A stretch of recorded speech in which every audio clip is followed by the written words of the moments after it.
like that. Oh yeah. So Yeah. it's a two-way street when it comes to like Yeah. maintaining stuff for sure. Those soft skills, like it's always the complicated ground when you're doing something technical. You're like, well, I got to spend all my time getting clients, but really I got to also perfect my craft because Sure. like there's always ways to learn how to get into media. There's traditional ways which seemingly kind of go to the wayside a little bit when you can pick up skill sets, and technical, proficiencies, but you can't ignore being a person and communicating with people. So it's funny because you got to spend your time doing both. You're like, I got to get good at my craft and I got to get good at speaking to people. I found that personally like really challenging because I was learning and also having to sell myself. I think soft skills came naturally for me. And I think for other people, it's probably the opposite where they're like such good video people. God forbid you put them in front of talking to like a client. Yeah. And I'm like, hey man, you do not know. like that guy is paying you. You can't just like throw out like craziness to him. Like at the end of the day, he's going to say, we might need to re-edit this, and you can't get offended and you can't get hurt. You just got to like roll with it. You got to meet him halfway, or learn how to explain like that there's a reason behind how the edit went, or how the visual looks. Like there is a little bit of a purpose to like figure that out because that helps you sell. Yeah. And that kind of brings me to a funny thing I just thought of. So our intern this year, Maddie, shout out Maddie.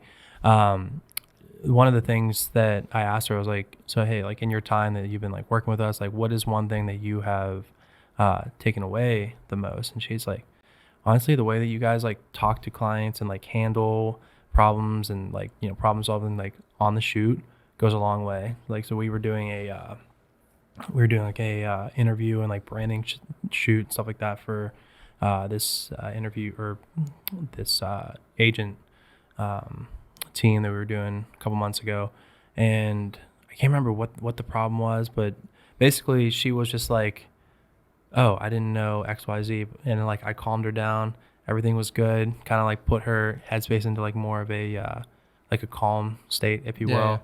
And she was like, no, it was just really cool to see like how you guys handled it. She was really happy at the end. You guys were hugging, you guys shook hands, everyone was smiling.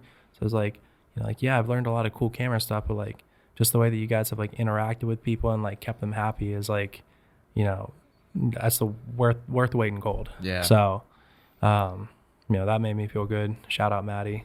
Thanks for making you feel good. Exactly. Yeah. No, I mean, that stuff matters a ton. I mean, obviously, like it's because I think you could find people skilled from the technical side, like pretty easily. But I mean, at the end of the day, if like you suck as a person, like people aren't going to want to deal with you. Right. Yeah. Yeah. Speaking of, see you guys. But no, going back to what we were talking about, like photography is like incredibly undervalued, like just across the board. And I mean, I think fitness is like that too. And I don't know. I mean, I'm not going to say which one's more undervalued than the other, but like not being in photography myself, just like being on the outside looking in at different